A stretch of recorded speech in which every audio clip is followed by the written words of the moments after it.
Okay, this is our first Ask the Experts session of the day. We're going to start with pediatrics. And let's go ahead and just have you introduce yourselves, because some of you have not presented. Good morning, I'm Ali Fatemi. I'm a pediatric neurologist at the Kennedy Krieger Institute in Baltimore. I think I can pause. Hi, Troy Lund, University of Minnesota, bone marrow transplant. Hi, Amina Smith-Fine. I'm also a child neurologist at the Kennedy Krieger Institute in Baltimore. Just spoke, Eric Malak, a neurologist at Kennedy Krieger. Hi, I'm Julie Cohen. I'm a genetic counselor with the leukodystrophy clinic at Kennedy Krieger. Wonderful, thank you. So let's go ahead and start with any questions that are in the room. If anyone has a question for any of the experts on stage that's related to pediatrics, please raise your hand and we will run a mic over to you. Otherwise, I have several questions that came in online. Okay, so based on some of the talks, I mean, maybe referencing some of the nice work that Eric's done, I'm hearing and maybe mishearing, there's a little bit of, oh, don't worry if you have a less score of 1, you have some time before you gotta like mad dash to transplant. But like seriously, if it was your kid, I mean, maybe we don't have a way to measure the difference between asymptomatic less score 1 versus less score 3, but hell, I wanna give my kid every advantage they want. So given that, and the fact that not 100%, but most kids under, I forget what the cutoff was, like under 5, that if they have a lesion, even less score 1, the odds of them being gadolinium enhancing within the next 6 or 12 months is incredibly high. And I'm not taking, and Troy, I'm not taking transplants like, oh yeah, walk in the park by any means, having lived through it. Still, all those numbers, wouldn't you recommend to try to move to transplant? I just want to make sure I'm hearing things right. I knew this was going to get me in trouble. So, so you're hearing things right. And so the answer is yes. It is always a mad dash to get to transplant. That is always the case, because we have this saying in neurology: time is brain, right? What I think I'm trying to highlight with the work is to set expectations about how patients are going to do clinically and what amount of time we actually have. Because before newborn screening, patients showed up with big lesions, they were symptomatic, and it was a mad dash to do transplants. Now that we're catching them earlier, the work is trying to do is to lend a sense of how much time we really have. It's still actionable in an urgent sense. So you're absolutely. But I think when I'm giving when I'm giving a part of that talk, I'm also thinking about clinical trials and research. And when do you start to separate off of natural history?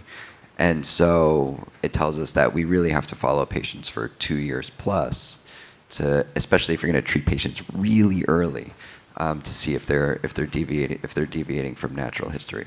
But it's also good for anticipatory guidance, because there is a lot of anxiety, and we've been in the situation where a patient is diagnosed, they have a small T2 demyelinating lesion, and it's not lighting up, and now we're in a waiting game to get the scan in 2 months, 3 months.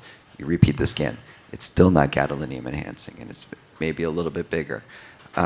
So it's just to lend some numbers, and it helps hopefully the physicians plan about when they think it's going to happen. So the median time was 6 months in that cohort. If you have a less score of 1, the median time to enhancement is like 4.5 months. No, I think for the clinical trials, like when we have our compounds that potentially could prevent the progression, it'll be awesome. You get a less score 1, take the pill, but you're saying if it doesn't advance for 6 to 12 months, it doesn't mean it stopped it. Is kind of what you're saying. That's exactly right. Right. You have to get out to 18 months to 2 years to really exit what our expectations are for how the early disease evolves. Yeah. Okay, thank you.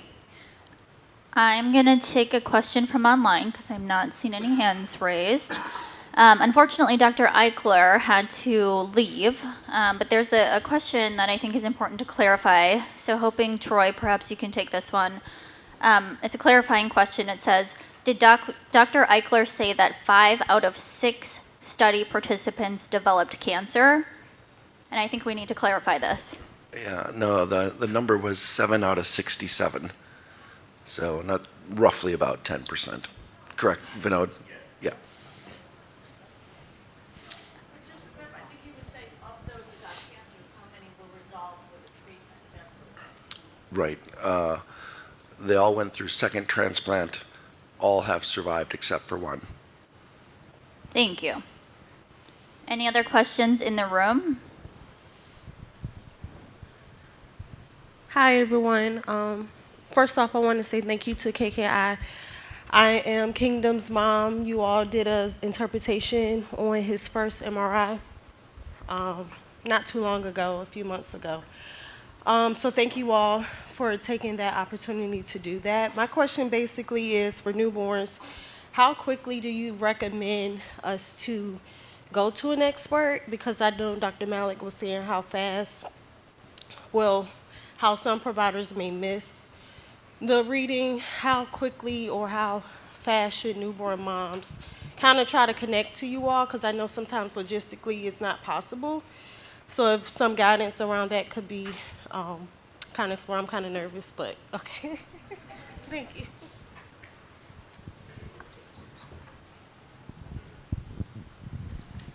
Yeah, so this is a very, very important issue because, as newborn screening is really emerging in most of the states now, each state has designated centers that the state determines to be the centers for those evaluations. And without trying to sound negative, I would say the vast majority of the centers have yet to learn about ALD. And so typically metabolic disease follow-up clinics are genetics clinics, not neurology clinics.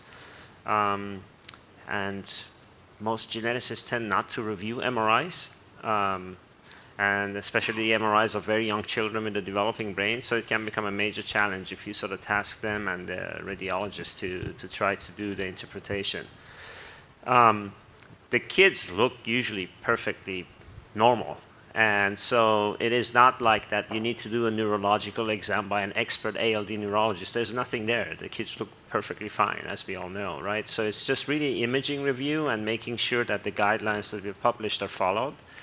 And while I think all of us have been pretty much trying to be as much available as possible, the reality is that with 50 states screening very soon, that there should really be the expertise locally. And so our effort is more trying to reach out and train those centers and identify those centers. Sometimes it's actually hard to figure out where those centers are.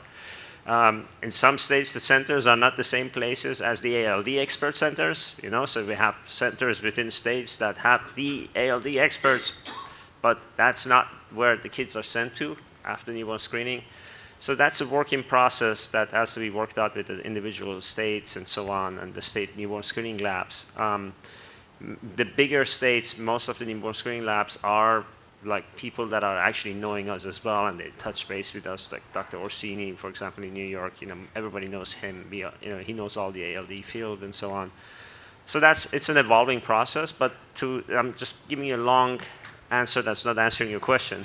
But the bottom line is the first sort of endocrine evaluation should happen really within the first few months, if not few weeks of life. There are now some very young babies where laboratory abnormalities are seen in their endocrine labs as early as a couple months of life. I think the youngest is 5 weeks or something, which is contrary to what we thought in the past. In the past, we used to say, oh, it never happens before age 2. But now it seems like it actually, you can start seeing it very early on.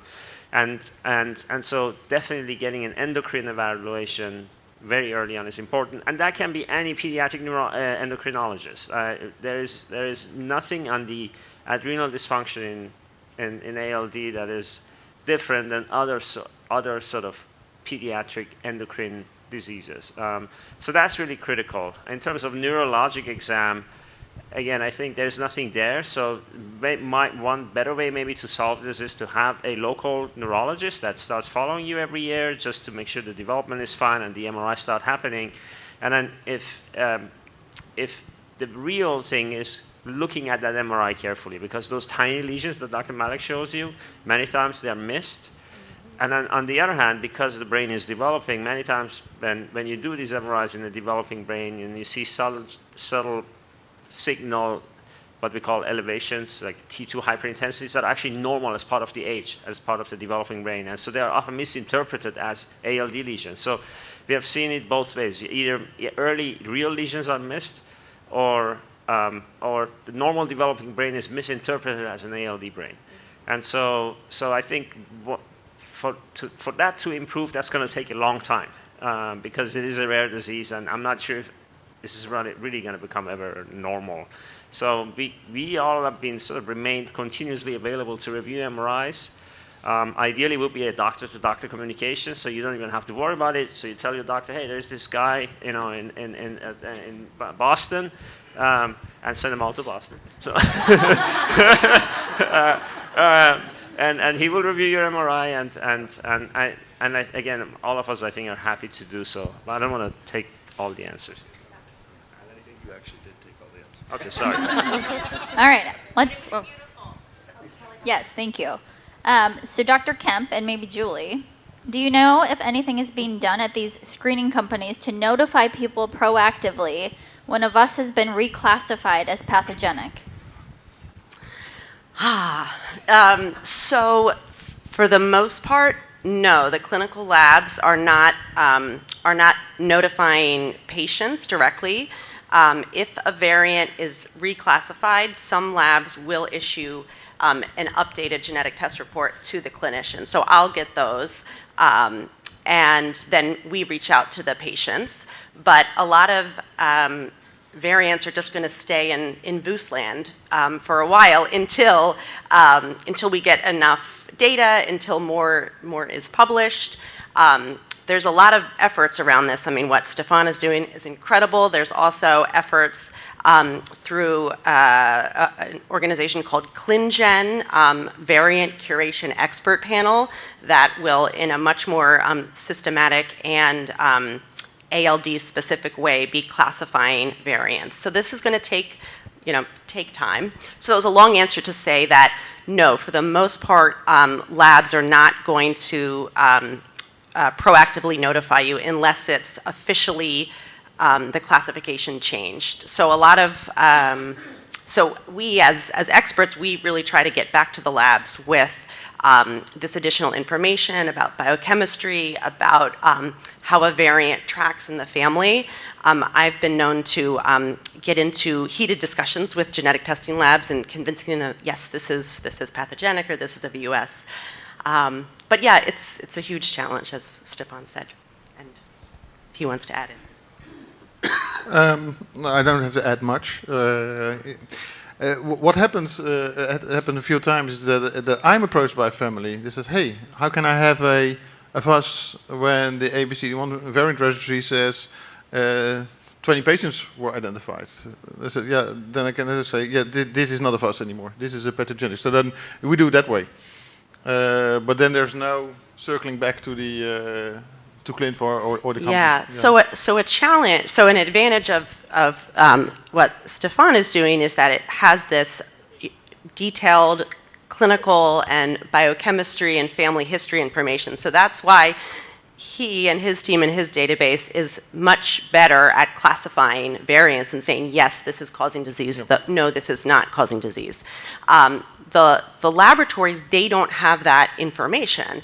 And unless it's published in the literature or in ClinVar, but even an assertion in ClinVar is not weighted very highly in how variants are classified. So, I sometimes rag on genetic testing labs, but they really are, I think, doing the best they can. But the limitation for them is that they don't have this clinical and biochemical information. Yeah. Alexis, do you have a related question? Mine's not related, so if you want to finish, you can.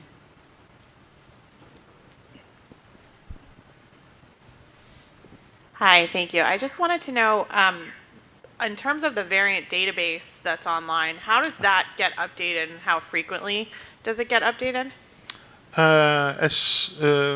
In general, as soon as I get new information.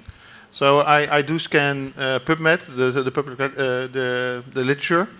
So when new papers come out and there's a variant in that attached to a patient, I updated it.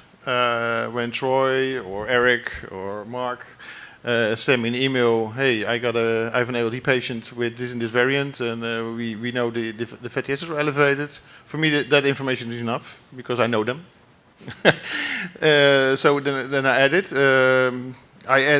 The last update was yesterday or the day before yesterday, after I talked with Julie. She wanted me to include a definition, how I define pathogenic and likely pathogenic. So that's now available. It was not there. It was a little black box, so I opened that box. So what I do is, the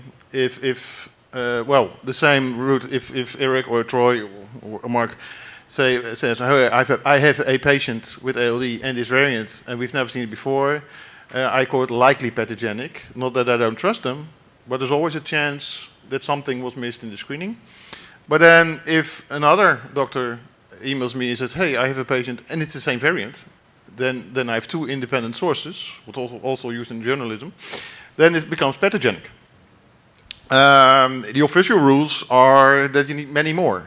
But if we do that, there's so many pathogenic variants in ABCD1 that if I would follow the rules, there are rules set up by people, so then many variants would still be fuzzes. And yeah, that's useless for everybody. And also this is a long answer. So how I defining benign and likely benign, there are other databases. So there are non-ALD alleles, the whole genomes are screened, and there are over 1 million people have deposited information, and there's always a chance that there's an ALD patient in there, but there's a bigger chance there are just a few. So if then 10 individuals have been found with the same variant in ABCD1, the chance that that's an ALD allele is very, very small. So the higher that number, I can qualify it as likely benign or benign. So that information is now also updated. Yeah. So, and what's going to be coming down the line with this variant curation expert panel is their, which many of us here are involved with, having more specific criteria, because we know ALD is a very specific, clinically has a very specific biochemical feature, and so that information is going to be really included there. So it's going to get better, but it is a challenging time now, for sure. Go ahead, Alexis. So my question from the stance of a newborn screen parent, one of the initial referrals that we receive from the geneticists is to go to a bone marrow transplant specialist to have an initial consult and get in the books. I figured Dr. Lund would get the mic on this one. As someone who has a VUS and an asymptomatic family, we went and did the consult, and then immediately they said, okay, let's go ahead and get your son HLA typed. As someone who has biracial children, I immediately kind of knew my odds start to go down in terms of finding a match. So I kind of backed off in doing that in terms of my mental health when you have a newborn. From your standpoint as an expert, when is an ideal time to get HLA type tested? No, it's a good question. So, and it goes into this question of when should they have a visit. So I get an email from a new family about every 2 weeks, and we have a conversation about the mutation. I say, if you want to come and visit me and talk about ALD, come at 6 months of life, and we'll do the first endocrine testing. We'll talk about how to do an MRI, which we start at 2 years of life. HLA testing, we talk about it during the visit. Many families want to know if they have matching.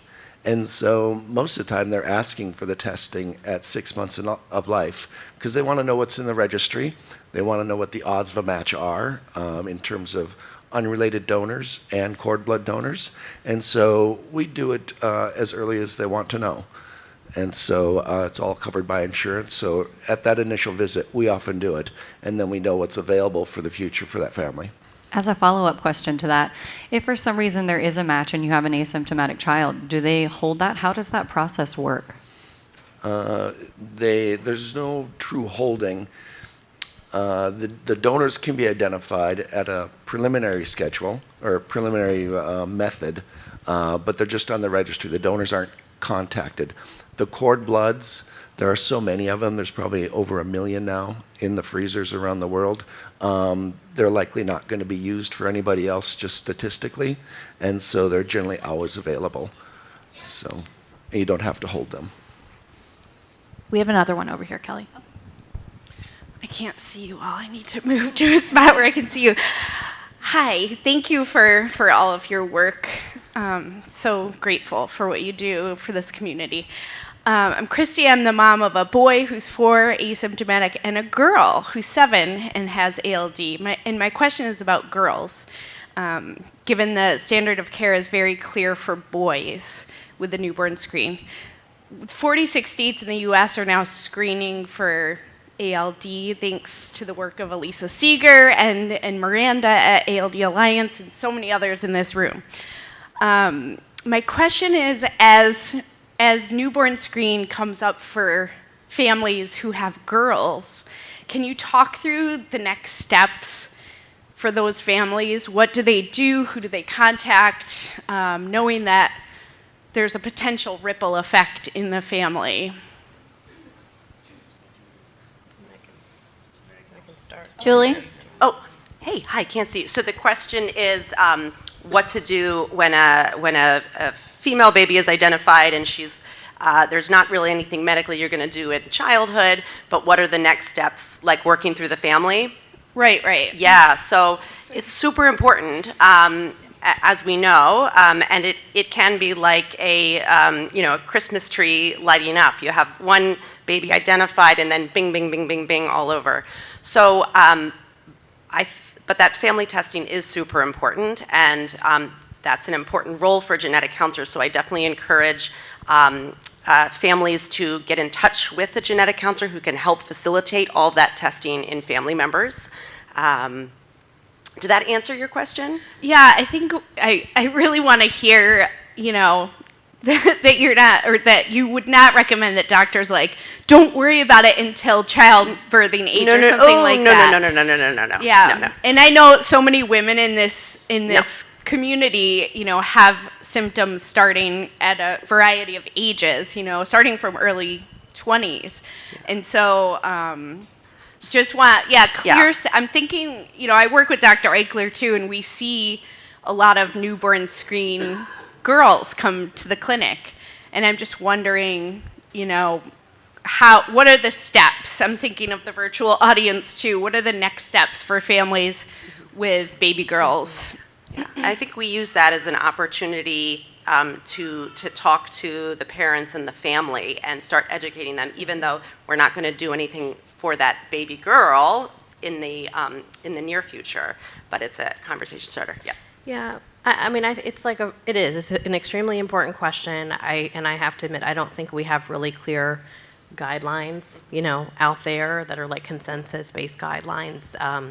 The focus has not so much been on those newborn screen identified girls, and as you mentioned, or as others have mentioned, this is sort of a rapidly developing, a wonderful situation where we're going to have 50 state newborn screening soon.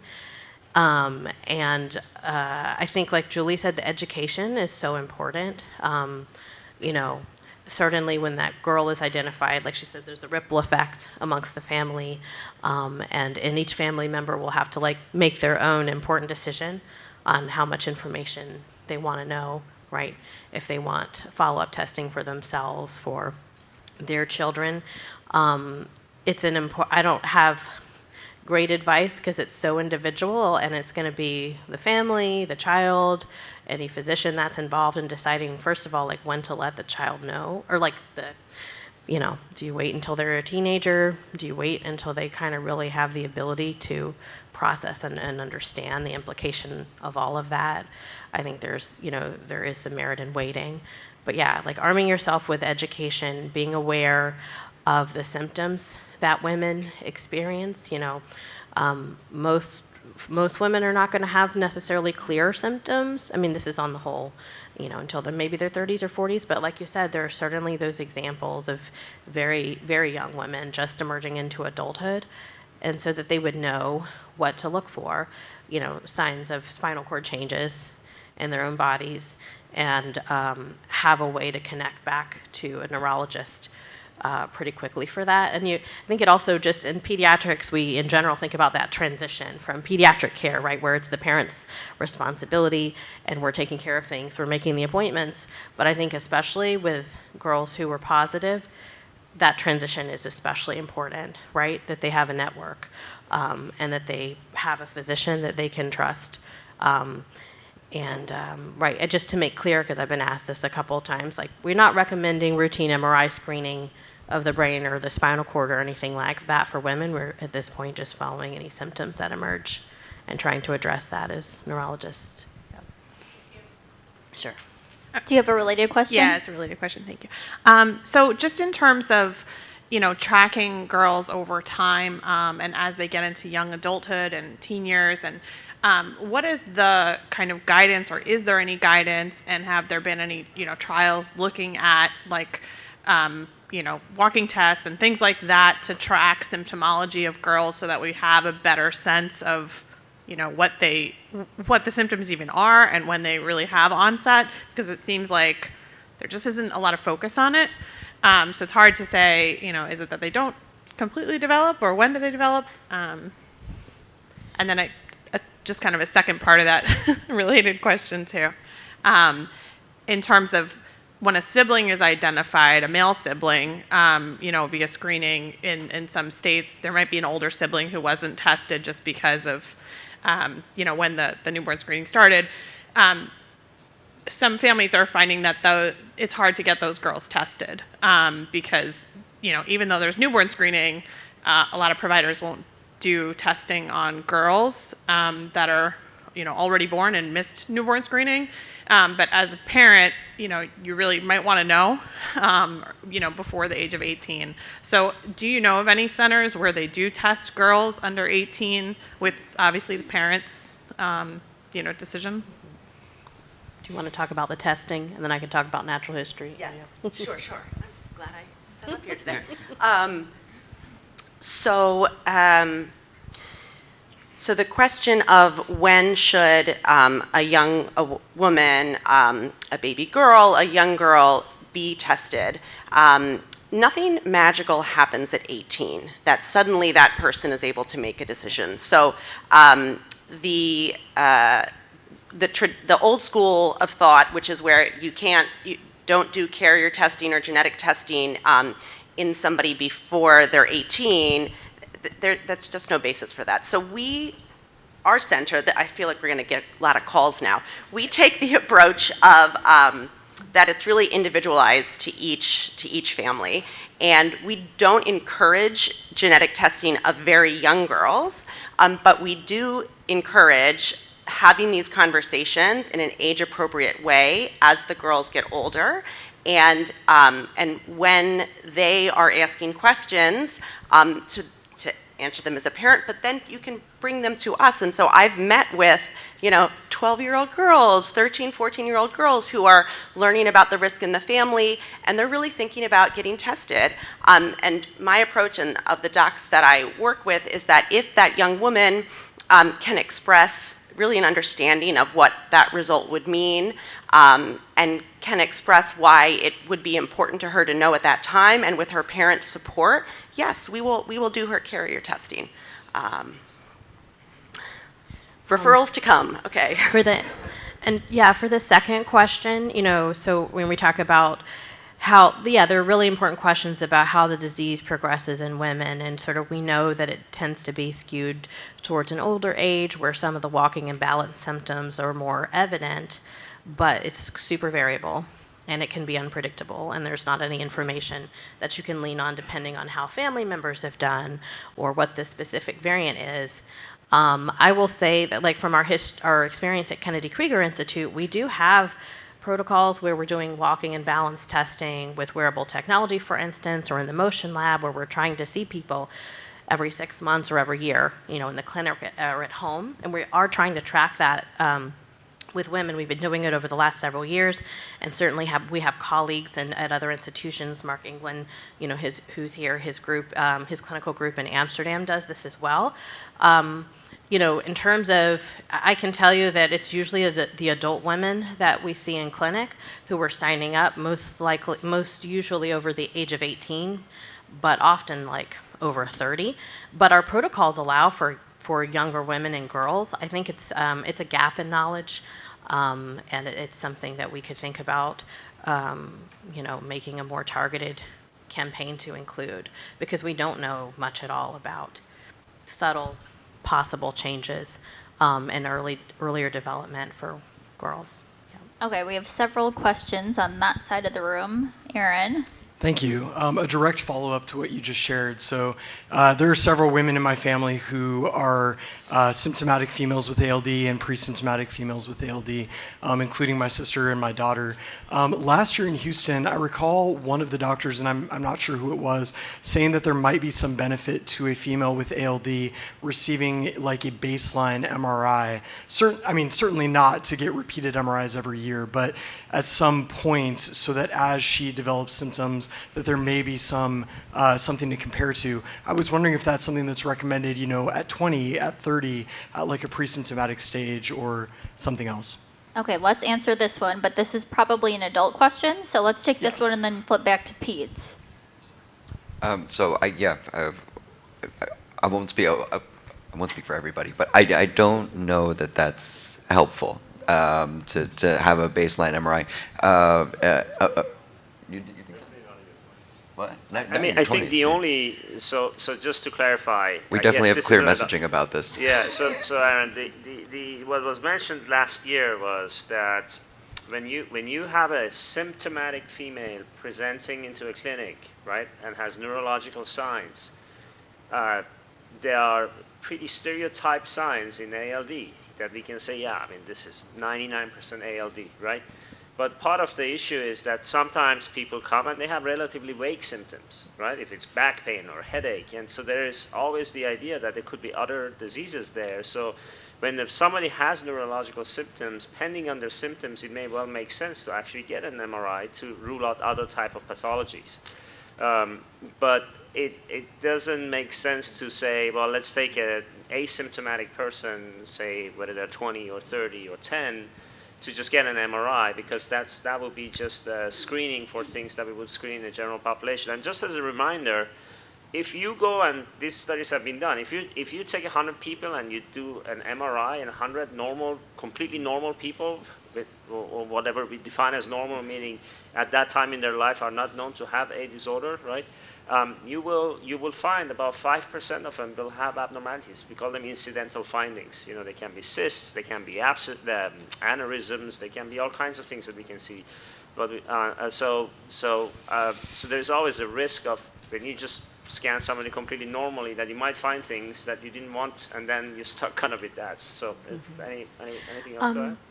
Just one thing, I wanted to be very specific when we talk about the, like a MRIs for comparison, just in case. So as probably people really know, for women, the chance of developing cerebral disease is extremely, extremely low, right? Where it just almost never happens, even though there are certainly a handful of cases.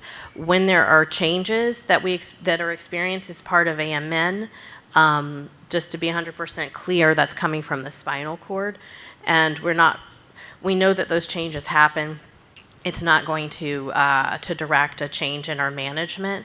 So I guess the point is, you see somebody who's asymptomatic, they become symptomatic. I would still expect the MRI of the brain would look completely normal in virtually all cases, but the spinal cord change will be there. It doesn't do anything to help the patient to track it carefully. Does that make sense? Yeah. Okay.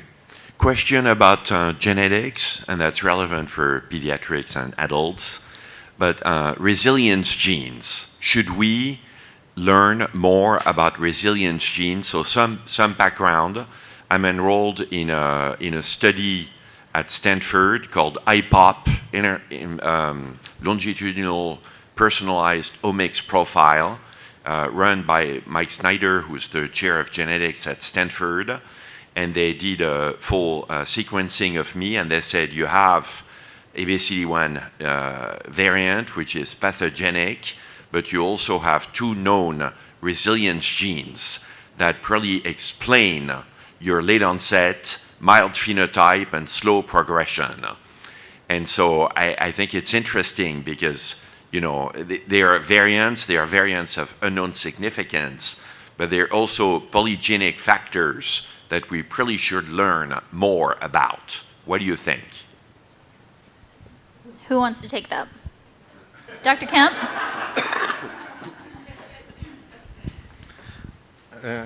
Is not a direct answer to your question. So I'm going to give you an answer, and then you may say if you like the answer or not. So it's clear that pathogenic mutation in ALD in the ABCD1 gene cause ALD. But what we also know is that knowing the variant, it doesn't give us any information regarding the clinical outcome. So there are other genes in our DNA that give you higher risk of developing through ALD. They should be there, but we haven't found them yet. So what in Amsterdam we have decided that we will start doing whole genome sequencing, so the entire genome, the 3 billion nucleotides of all males with ALD. And then again, we take the same approach as we did with lipidomics, so the deep phenotyping. So because we know we have the males over 55, and we have DNA from young boys who develop through ALD at a very young age. And if we have these defined groups, we hypothesized that we will find variants in other genes that are more prevalent in these groups. And this is our route to finding genes that are really important in defining the clinical outcome. So these are called modifier genes. So these are not resilient genes, but these are likely genes that are on top of an ABCD1 mutation, increase the risk of developing cerebral ALD or increase the risk of developing adrenal insufficiency. So it's not a direct answer to your question, Ben, but I hope you can. Is it something useful? Yep. Anyone else want to comment on this one? Okay, I'm going to take 2 from online, and then we have a question here. The first one is, when a cerebral ALD lesion develops, how long does it take before you see symptoms? Oh. Yeah, so this is what we're trying to sort of measure over time with the untreated MRI, untreated cases, and tracking MRIs over time. So we don't have a lot of clinical data for a lot of those patients, but classically, once you develop an MRI score of 9 or 10, your lesion's probably big enough to cause clinical symptoms. The brain, child brain is really plastic, and it compensates really well. As adults, we don't compensate well at all. You have a stroke, you know you have a stroke, right?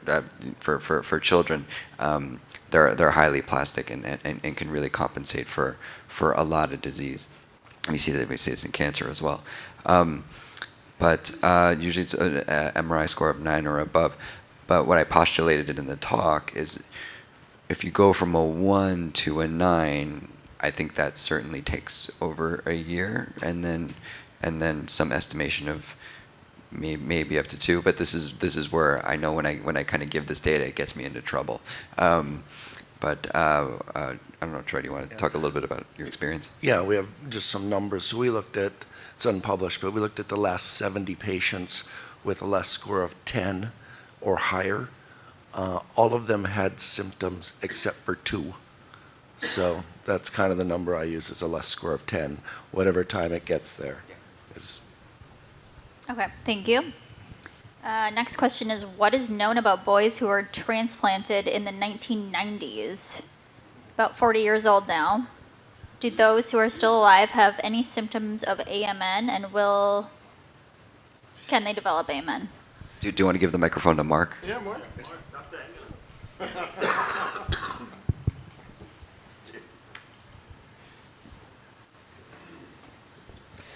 Thank you. No, I can't give a brief answer. I think Troy probably has more data than me, but unfortunately we see that that those that were transplanted as boys, the leukodystrophy never recurs, but unfortunately they do develop spinal cord disease. And whether it's a mitigated form or not, don't have enough observations, but they definitely develop spinal cord disease later in life. Yeah, I think that's a fair answer. We tried to do this project to look at transplants across the country in a huge transplant database, and the problem is we can't find the patients because if they're doing well, they go on and live their lives, and they're not seeing doctors anymore. So it was an impossible study to even get off the ground because you just can't locate them. Okay, thank you. I brought Dr. Van Haren with me. He's over there. There are several questions for you. Are your studies exclusively in children? So there's probably reference to the vitamin D study. The answer to that is yes, that's been our focus. Our interest is in looking at kids who are typically in their early in life prior to the peak risk for cerebral ALD. And have you looked at vitamin D levels in boys with cerebral disease versus normal? We've looked, so I'll qualify by saying typically if we look at people with active inflammation that is underway, there is a process that actually consumes vitamin D. Immune cells can consume vitamin D when they're activated. So typically we just see low levels of vitamin D at that time. So it's often not very useful to look in that moment. Our studies the study we had previously published looked at children prior to the onset or of any later symptoms and looked at their vitamin D levels at several time points early in their life. And in that small study, we found that the vitamin D levels were correlated with their later outcomes. So we looked at, kids who never developed cerebral ALD and kids who did develop cerebral ALD, and their levels seemed to predict fairly well. Thank you. Question over here? Hello. Me and my wife are really new to this space. We just had our first son 4 months ago, and we were fortunate enough. Oh, thank you. To catch it early, so we caught it in the newborn screening, so that's great, and we're taking all the appropriate actions. So I might have a simple question, but it's been bothering me a little bit. We had heard from somewhere online that head trauma can cause or lead to CALD, and my questions are twofold. Like, is that true? And if it is, like, what level of head trauma? I want to, like, understand, like, if he needs to wear a helmet or anything, or, like, I know it's silly, but anyway. Yeah, no, it's a good question. The cases that are written about, or the example, Keith, you actually have the example, don't you? Why don't you say it? Yeah, I have one. I can speak to that a little bit. The first advice we generally give is reassurance. Like, kids are going to fall. All the normal stuff, as far as we can tell, is fine. The cases where there have been incidents where a head trauma has precipitated a lesion are usually really severe head trauma. So the cases that I think have been published have been things like car accidents where somebody is very, very severely concussed. They have an internal bleed in their brain. The case that Troy's referring to is a patient of mine who was a young man who was on a bike in a half pipe. He was 20 at the time, and so he was maybe 20 feet in the air and then fell down on his head, and that he was concussed, was knocked out for about several minutes, woke up, and the lesion does not appear immediately always, but it can appear in the months following. This probably comes up most often in toddlers, and so let me speak specifically to toddlers out there. If your child falls a small distance, certainly from standing, I would provide reassurance in almost all cases.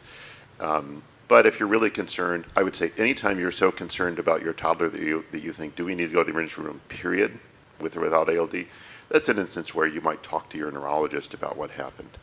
If you're just saying, I just saw my other son hit my other son, one child hit another child in the head, or they just fell over or something, that is not really concerning to any of us. But if there's something where you're like, I wonder if they fracture their skull, something like that severe, then that's where you would want to talk to your neurologist in addition to seeing a doctor or urgently. As the kids get older, the sports question comes up a lot. So, football, soccer, basketball, what sports are safe, what sports are not. So probably most of the child neurologists you talk to will say, none of us are excited about any child playing football. But that is a bit of a bias just in general. So regardless of whether the child has ALD, I do think it is something to consider a little more specifically in the case of ALD. And I would say, yeah, I would pick a different sport. But aside from that, I really don't. I mean, I say live your best life. Ride bikes, climb trees, do all the fun stuff, and probably the biggest risk is being overprotective and then not really limiting the life of the kid. I just think that that's not helpful. The kinds of things we're really looking at are really severe head traumas. So, and let me just let other people disagree or add some nuance to that. But that's my advice to families. I am not aware of a pediatric case at all, actually. Right? I think all the published trauma cases are adult trauma, and we had one patient in our clinic that had a severe head injury with head subarachnoid hemorrhage. Was in the ICU, and then the lesion started right after from that impact area, and it was an adult in his 50s, 60s. So I'm not aware that that's actually been seen ever in the pediatric population.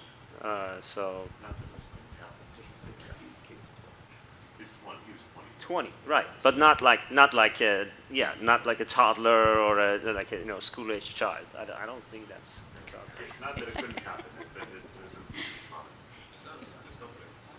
It's okay. I can say we have 3 unpublished cases of children with gadolinium negative lesions that somehow got to a neurosurgeon for a biopsy, and that ignited their disease. So that clearly happens, and that's just invasive blood-brain barrier breaking thing that happens. So. Yeah, no, definitely that type of thing where when you have an invasive procedure where you get into the brain, whether it's blood or cutting into it or it's a stroke. We had also had several adult cases that had an arterial stroke, and that stroke triggered the disease. So that's. Yeah. Do any of you see any symptomatic females under 18? It's a question from that table.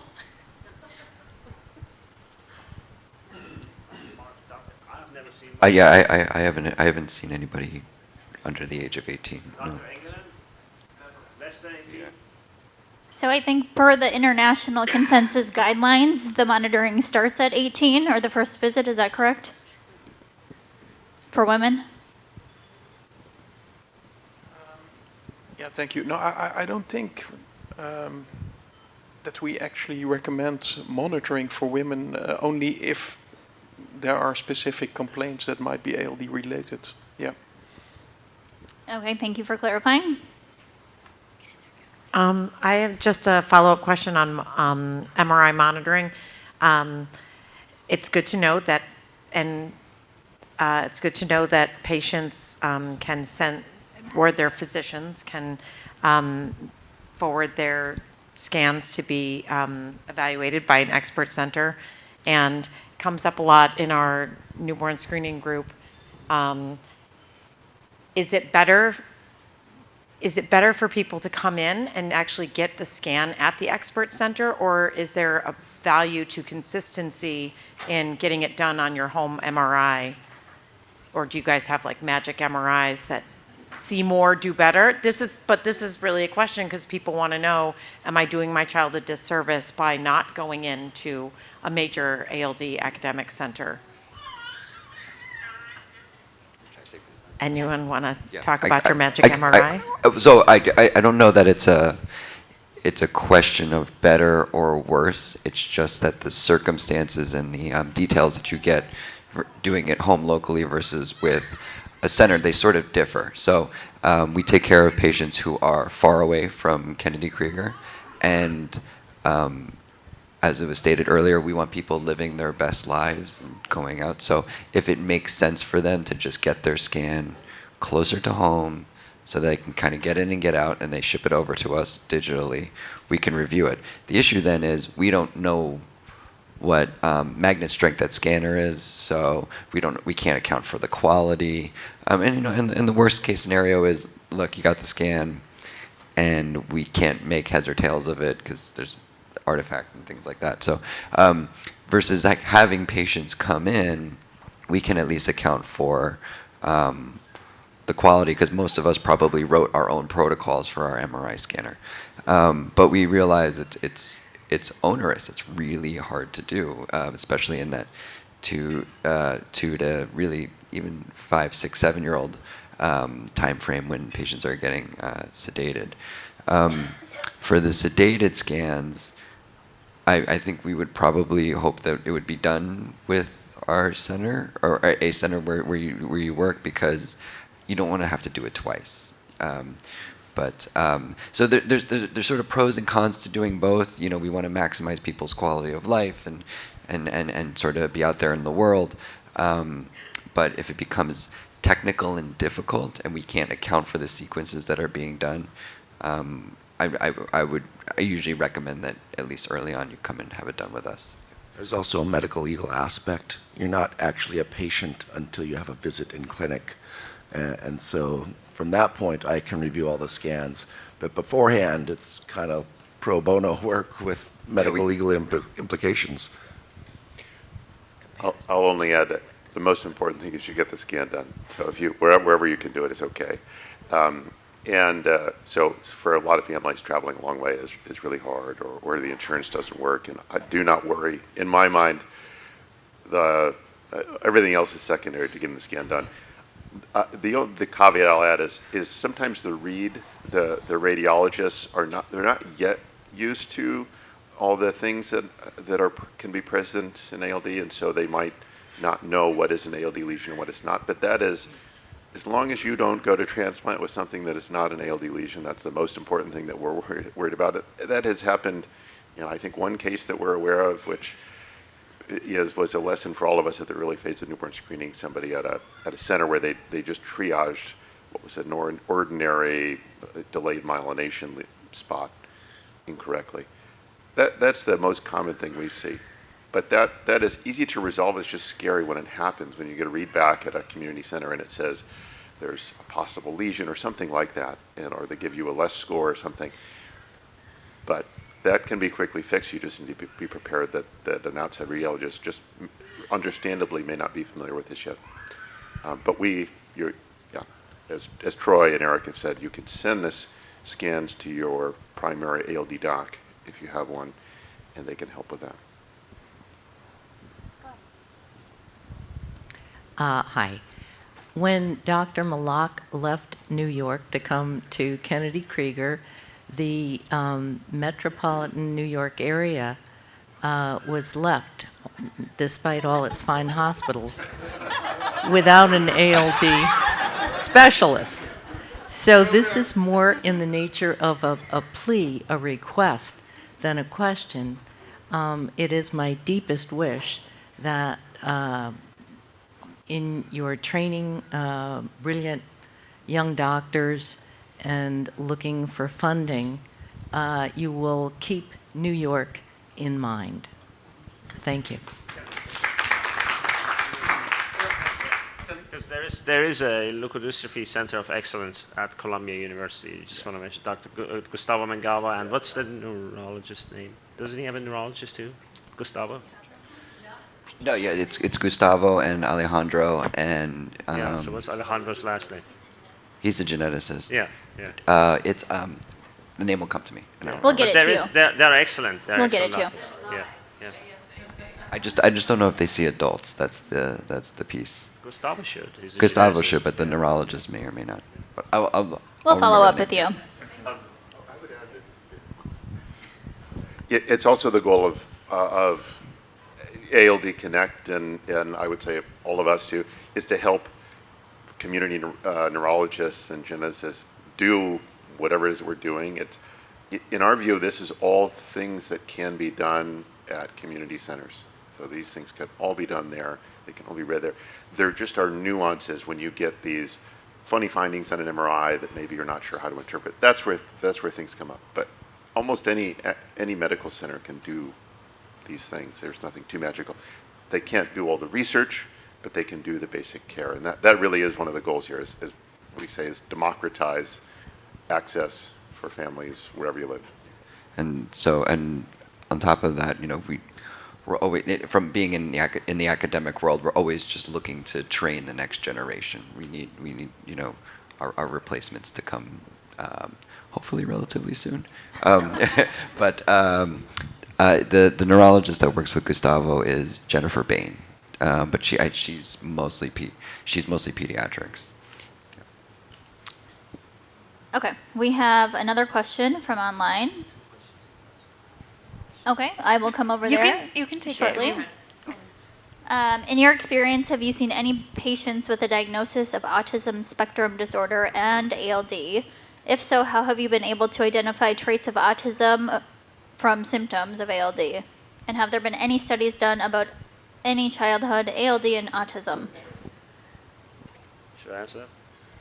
So we've seen, when you talk about seeing a lot of patients, there are definitely several individuals that have ALD and have autism spectrum disorder. The prevalence of autism spectrum disorder has dramatically increased over the last 30 years, and it's much higher in males than in females.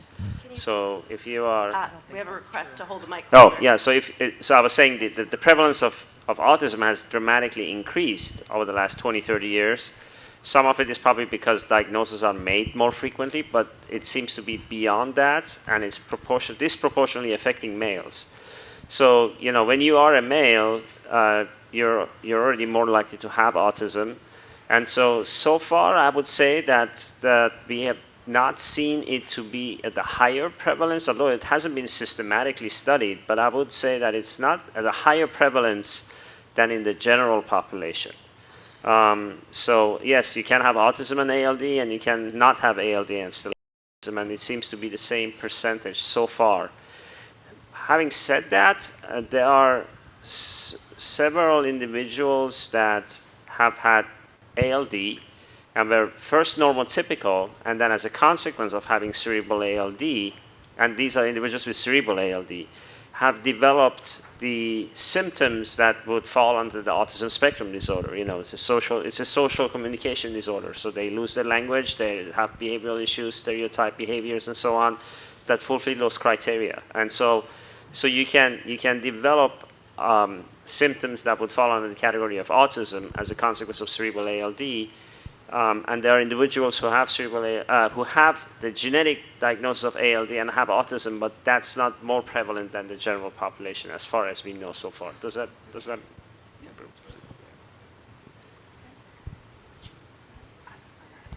Okay, so I'm going to try to ask a question, and I don't really know what I'm asking because I'm pretty new to this.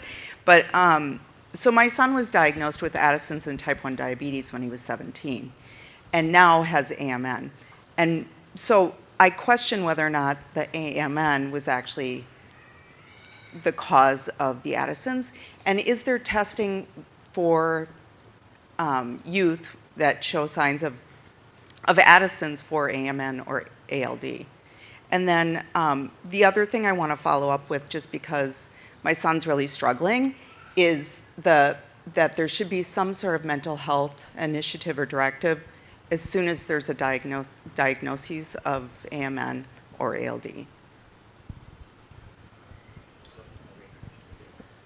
There might be a slight misunderstanding here, because when you have a genetic change in the ABCD1 gene, in the ALD gene, right, you can develop adrenal disease at any point in your life as a male, as early as 5 weeks of life, as late as I mean, I think 40, probably once you get in your 50s and 60s and you haven't had adrenal disease, it's probably very unlikely that you're going to develop it. Although we have had a few individuals who did develop it in their 50s. So that the time that you can have adrenal disease at any time point, and it doesn't correlate at all as far, at least until today, it doesn't correlate at all with whether you develop cerebral ALD in childhood or in adulthood, or whether you don't develop it at all and just have AMN. So it's sort of like two different organs, where you have the adrenal and this. Now, diabetes type 1 is not related to the ALD gene. Okay, so that's a sort of a different thing. So does that answer? Yeah, I mean, I was just curious what the correlation between the adrenal deficiencies and if it would be something that would maybe trigger a testing for other diseases like ALD or AMN. Yeah. So when you have, we have been strongly advocating in the endocrine community, and I don't see our endocrinologist here, but that whenever you have anybody with adrenal disease, they should be testing for ALD. Unfortunately, it's not happening. It's still not happening. We've gone to the American Academy of Pediatrics, given webinars there talking about it, because that's really the issue. It's like most endocrinologists, especially in the adult side, may not test for ALD. Now, I think it's getting better. I'm not sure, but a few years ago there was a recommendation, standard recommendations that didn't include it, and so really this has been something that we've been trying to advocate. I think one thing you're getting the sense of, though, is there's ALD and then there's just sort of everything else, meaning that patients can still get diabetes, patients can still have autism, they can fall and bump their heads. So if you look at enough patients, you're going to find the population level incidence of all these other really common disorders. You know, as you get older, heart disease, high blood pressure, and kidney disease, and all of that. Although we saw data that maybe it's actually higher in AMN, but at least in childhood, common things being common, you can have ALD and then just the more unrare, highly prevalent diseases of childhood, and they are independent. And can you speak to the mental health piece too? Because I think I've heard it from several people, like the families on the panel yesterday. Oh, yeah, absolutely. How important that link is to make sure that families are getting that mental health needs absolutely met. And especially as you pointed out in the teenage years. So if they made it through childhood, it's a new diagnosis they didn't know, and now you have a 17, 18, 19, 20-year-old in front of you, and their life trajectory is fundamentally changed from how they thought they saw their life was going. So we're strong advocates for that.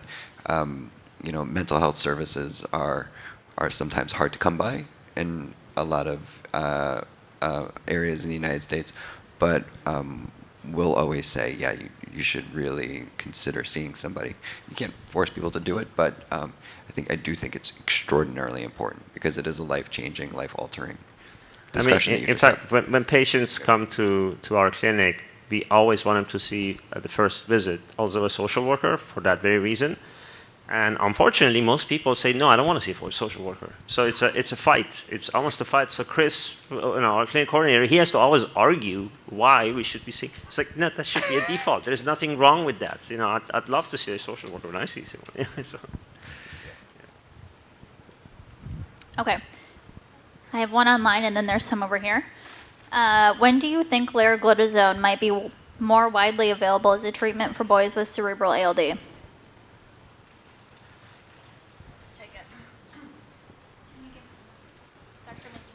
No, I can give kind of the general, but yeah, Aaron, it would be helpful. You know, so the interim results for Nexus are under review, and then the last time point in the trial should hopefully be done in the coming weeks, and then finalized results in end of this year, early next year. Does that sound accurate? And then there's the filing with the EMA, and then after that, the FDA. So, 2025 and beyond. But I'll let Aaron lend more detail to that. Sure, thank you. So yes, the Nexus study, the pediatric study, will finish in terms of having the confirmatory analysis early next year. the study will be submitted to the European authorities next year. The pathway with the FDA at the moment is with the CALIC study, but we think, hopefully, that the FDA would be interested in seeing the Nexus data. So we will, at some point, take that to them. But at the moment, the plan is to do the CALIC study focus, because that's been the dialogue with the FDA thus far. Great, thank you. Kelly? Just wanting to verify that after post-BMT for cerebral ALD boys, that 100% of them will develop AMN, question mark? You weren't very clear, so now I have to be really clear. Yeah, there's. And what, I guess second to, what age does it show up differently? And do you see a different age range? I'm not sure we know the answer. I think Mark has the best guess of. I don't think it's 100% will develop. Okay. I mean, there are plenty of young men post-transplant walking around who have no symptoms at all of AMN, who don't have AMN, basically. But there are some that do, so.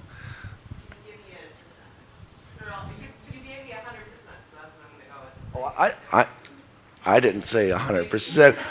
This guy over here.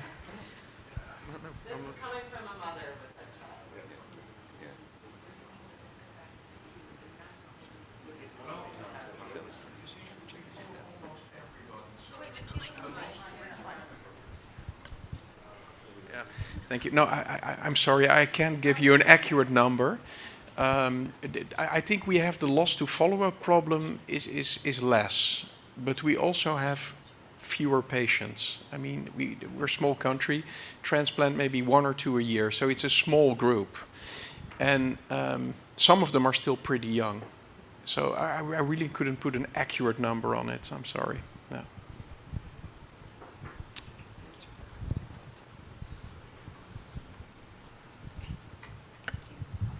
Hi, I was wondering if you could speak a little bit about the auditory and or visual processing challenges that are being seen post-transplant. I certainly know anecdotally and then personally, it's a really big challenge and issue, and largely we're having to navigate it on our own at home. If you have a little bit more information about that. I mean, in the past, when we're transplanting higher risk kids and they advance, for the kids that lose vision in the past, we had attempted to do Braille and Braille school, but it really didn't work that well with the kids. The kids couldn't grasp the concept of how to read the Braille lettering, so we kind of gave up on that. Otherwise, I don't know what anyone else has strategies. We refer to low vision centers because sometimes there's special glasses or other strategies to help boys that have low vision versus no vision. And some families have found that to be helpful, at least for seeing. I mean, that is helpful because I just know, like, for instance, with my older son, he has visual processing, challenges. And I had to do a lot of research and a lot of work to find, like, a path, for instance, that you might have just recommended, not Braille per se, but, he was seen by a developmental optometrist. We also were seen at a low vision center. So, for instance, he's gotten glasses that have prisms in them to, like, help the eyes relax, because it was turning out that to read up close, your muscles are always in a state of, like, contraction. And that was really exhausting for him all day long. And then also, he's doing vision therapy, so, like, working on exercises to help your eyes work better. For instance, I know the eye doctor that we've been working with has described it to my son in a way that was really nice for him to understand that, it's like a highway between your eyes and your brain, and your highway is sort of backed up with a lot of traffic. So we're going to, like, try to help you move the cars out of the way so it could be smooth sailing again. So as I say, I just know in my experience, that's, like, how we finally upon this, helpful path of, as I say, a developmental optometrist. But I don't know if, like, you have any other things. I know auditory processing is an issue a lot of other people are having as well. Yeah. And for some, it's both. I can add just one other thing to the excellent resources you've already found. So we talked about low vision specialist, neurooptometrist, or neuro-ophthalmologist. Thinking about people who are ophthalmologists or specialists who are comfortable with cortical visual impairment. That's a CVI. That's a term that might be helpful. And then in Maryland, we have the Maryland School for the Blind. So obviously the clinicians are going to be useful, especially if there's equipment or eyeglasses or things that need to be tested and fitted. But just in terms of the practical work of the kids being able to engage with what they need to do for every day for school. A lot of times the School for the Blind can come in and do an assessment, over a day, or actually sometimes they'll visit for several days and work with the teachers and try to basically make adaptations or accommodations for the classroom to make it easier. So that's one thing I wouldn't underestimate. That's probably a resource that just will vary kind of depending on where you live, who that organization is. Right. Yeah, I mean, I just know that even for us, for instance, the Commission of the Blind, our state Commission of the Blind, was refusing him because the acuity in the visual field is intact. You can't even sort of get the ball rolling because he wasn't meeting this qualification. But that's just not how CVI or the processing thing works. And I just know that, for instance, for us, school has really not been a help at all. It's been us. It's very parent-driven to try to get the resources going because it's very impactful in how it's affecting schoolwork, which is hard, Yeah. But thank you. I mean, as I say, it's a learning, I think, as we keep going on. But I think we need to continue to share because it's just people get transplants and not everybody's local. And then you scatter back to wherever you are in the country home. And it's trying to figure out, how to navigate some of these things is challenging. Yeah, and the parent is always the best advocate. I mean, sometimes you get lucky you're in a wonderful school system, right? Supportive. Certainly when there's been friction or when it's been difficult to work with the school or the school board, legal advocacy, education advocacy is another avenue to try to get some more heft. I was going to say, because I've done special ed attorney, advocate, it can be very pricey. So yeah, I just think it's another element of things that we're learning post-transplant. As we can continue to share those resources, I think it'll really help parents across the board. Well, and the children as well. But thank you. Okay, we have 1 minute, so I'm going to hit a quick one, and then we're going to go to breakouts. Dr. Kemp, what is the lifespan of a dried blood spot card? Oh, that's a very good question. I think the state of California stores them forever. I know the CDC has looked at C26 lyso-PC. Oh, 1 minute.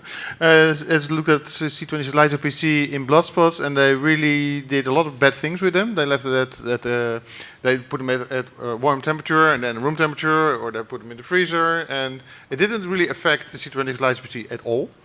I know in the Netherlands they are stored at -20. But if you store them very short, you put them in the fridge. But you can also just leave them on the table, but put them in plastic, so that there's no air coming. But they lost. Perfect. Thank you. Thank you all for coming up and for answering questions. Thank you.